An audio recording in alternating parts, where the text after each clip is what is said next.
Greetings everyone, it's Reed here with a video, finally. Yes, I know, I've been gone for a while. Yeah, just stuff, all sorts of things, and, Steve, Corsair Trainers, said, Reed, get your ass in gear. Give me a good ass kicking. So, video, there you go. So if you haven't seen Steve from Corsair Trainers, go check him out. Links in the description, and as you saw just a bit ago, up above. And he's a real good guy. If you want to know how things get started, get going with SHTF preparedness and real life preparedness, the standard events you're going to run into life, go check his channel out. Very handy. Now, another person we got to add into this list, Anthony from Polymeter Prepared. He also does a very good job. He talks about all sorts of stuff. He's been doing cooking videos and all that. And, if SHTF happens and you still want pizza, but you can't go down to the store and buy your pizza crust in a box like a lot of people do, he'll show you how to make a pizza using baking soda.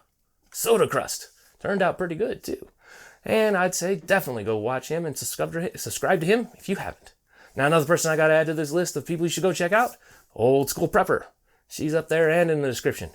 All right. She does a lot of videos covering important skills and tasks that are important to preparedness and getting stuff set aside for the future when things may be ugly and times uncertain. So I definitely say go check out her channel. Now, today, we're going to talk about counterfeit food. Whoa, what the heck, Reed? What are you talking about? Well, let me tell you about when I was in Belarus. Back in the early 2000s or mid 2000s, something like that. I have to look at my passport to figure out which date it was because I'm old. I'm forgetting some of these things now, everyone. Sad thing. Now, anyways, when I went over there, I went native. So I stayed with a family, lived with them, and stuff like that, and I got to experience life as a regular Belarusian. Now, some of you are probably going, where the heck is Belarus? Well, no problem, I got you covered. Here's a map. Now, as you can see from the map, Belarus is really close to Russia. In fact, you can drive from the capital city of Minsk up to Moscow in around 7-8 hours or so, depending on road conditions and so on and so forth. Yeah, you can drive right up there. Now, Belarus and Russia are distinct countries, but they have a lot of cultural similarities. In fact, a lot of Russians go down to Belarus, a lot of Belarusians go up to Russia, people marry across the border and so on and so forth. And they have strong ties and alliances together as countries. Now, there are distinctions. Belarusians do have a distinct language, but Russian is also very common. They also have distinct cultural pieces and so on and so forth. So do not think they are completely a satellite of Russia. They are distinct. Okay. Now, when I was there and we would go shopping and stuff like that, it was interesting. And I got to learn how long it took because it was an adventure in time. Because you got to get on the subway, go travel somewhere, go to the store. Then you got to go look at everything and look at it carefully. And that was the part that got me confused, was we go look at the food items, the canned foods and other stuff like that we grabbed. And they would spend a lot of time, especially also in the frozen, carefully examining the packages. Okay, they'd look at the cans, they'd look at all these marks, these labels, and everything really, really carefully. And I was kind of confused. I was like, are you looking for the expiration date and stuff like that? And they told me no. They told me actually when things came apart and the Soviet Union collapsed in the 90s, they were flooded with counterfeit food.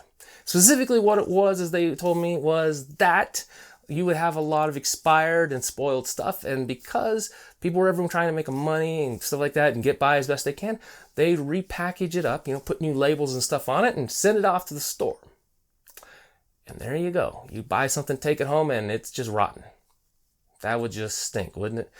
Money's short, everything's tight. You take something home and it's bad. No good for you, right?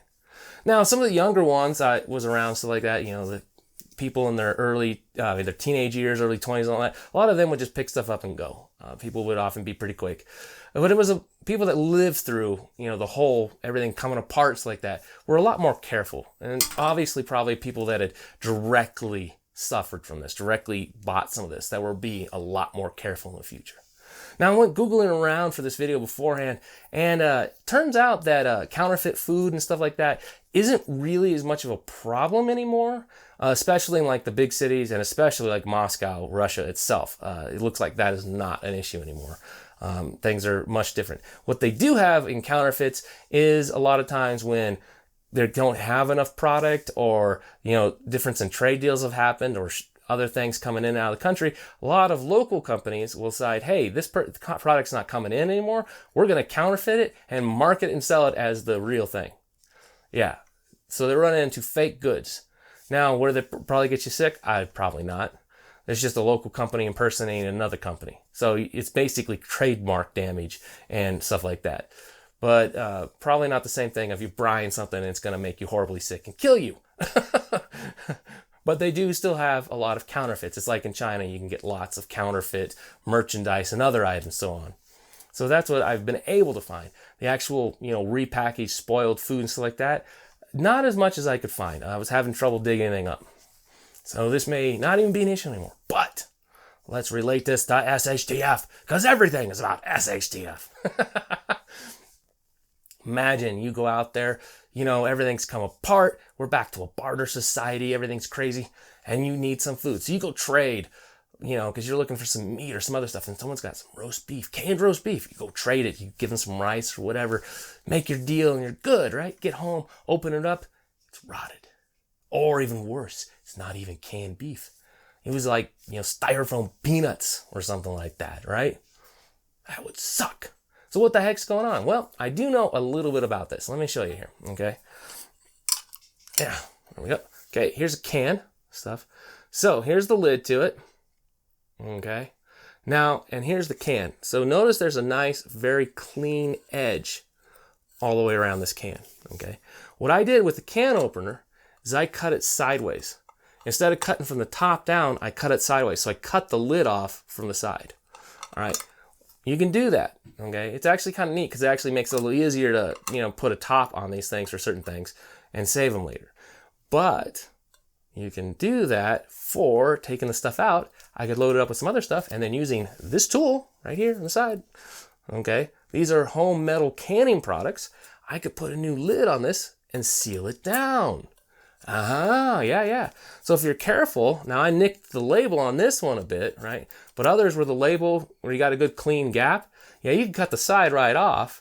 Label will be intact. I could put a new lid on it, seal it right up.